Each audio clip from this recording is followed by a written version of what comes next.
from the beginning was restrictions.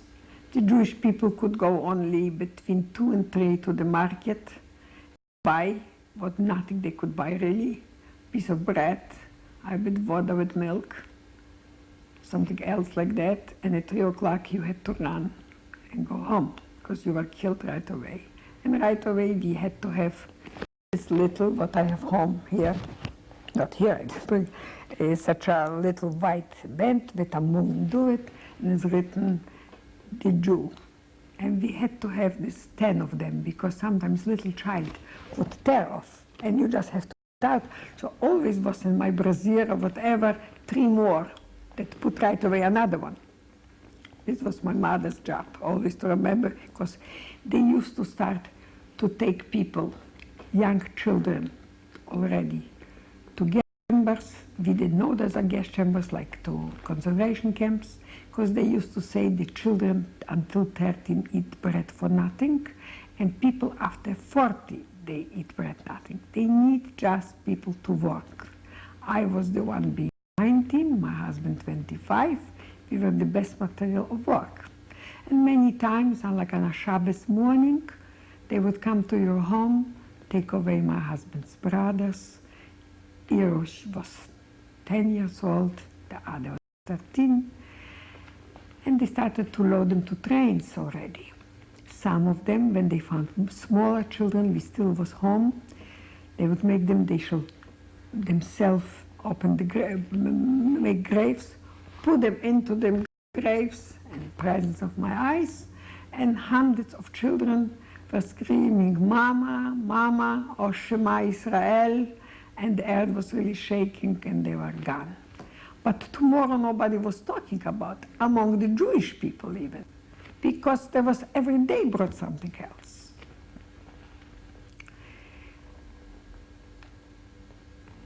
Starting to load the trains already. My mother, when I went here to a physician, check up for my place where I was working, he wanted to know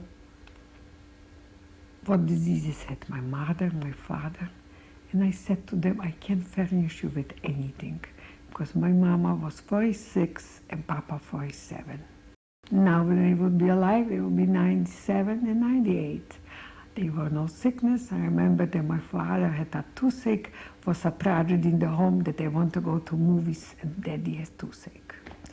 So we don't have furnishing about hereditary things, about diseases. Nobody was diseases was young. In my mother's home were 10 children, and my father's home were 8 children. Each one to 39 was married and had their own children. Some of them was childless, some of 10 children, 7 children, 5 children. I was a plain mathematician. I took 3 children to a family, counting that some of them didn't have, and there was, counting out all of those children, was 100 people that got killed. My husband, being 13 years, he went to bar mitzvah. Here we're making the more bar than mitzvah. There was a bar mitzvah. Being a wealthy boy, he had a piece of lecher and wine, and they was drinking l'chaim. So the rabbi, he can't give you valuable things. What he gave? He gave him a little money that you couldn't buy even salt, nothing. Money that the rabbi, his rabbi, gave him, you know, a crown of Franz Josef. Franz Josef in Austria, a very big soldier, and he was very good to Jews in the First War. So there was such money was going around. So he gave him such a money blessing, and you shall carry this with you. This money, I say, you couldn't get nothing from this.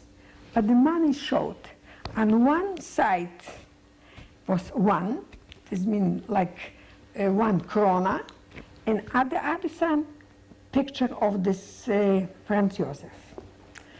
So when we went in hiding, we took this piece of money with us.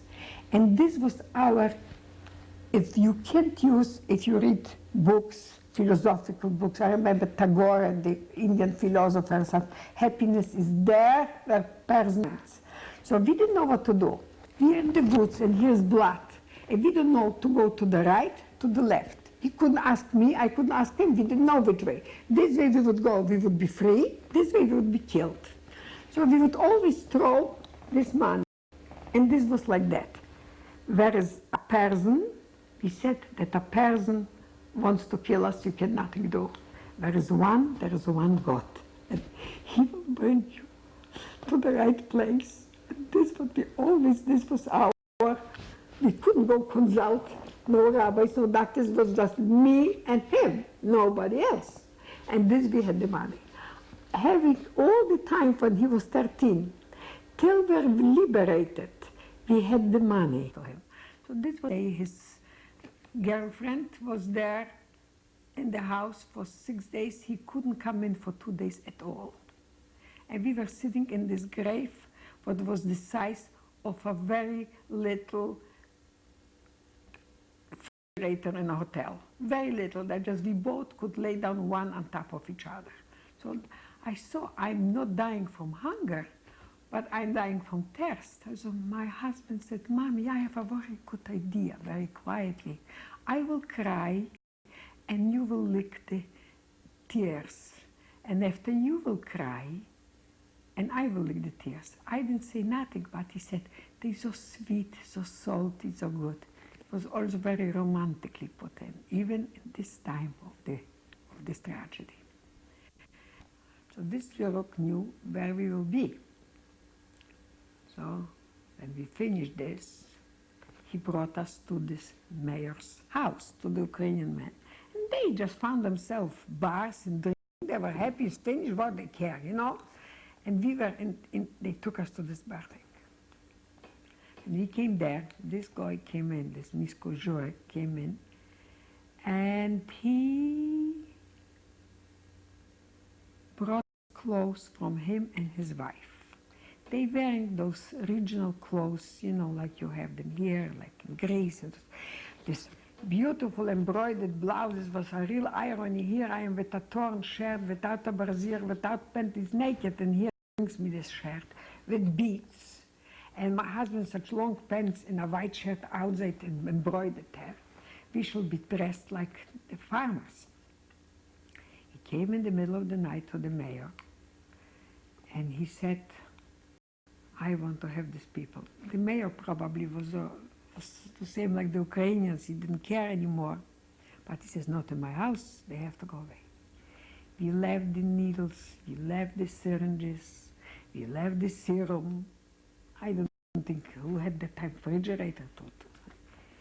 And we changed the clothes. It was in the middle of the night. There was how you call when it's after rain, dew. Took a string like you take to the horses, to my hand and to him, my husband to his hand, to him, and we ran away with him. This was January, winter, 20 days under zero. This means we were laying there in the stable, one on top of the other. When my husband wanted to get up, he wanted to pray, Shemoneh Esrei. I was schlepping down, lay down on top of me. I couldn't stand, I couldn't take it barefoot. But we have to live here. The landlord doesn't give us steam for a minute. It is a terrible tragedy. There was written down that we have to be alive and do something in this life. My husband did a lot. This, but he died so early. He was only 52 in a massive heart attack.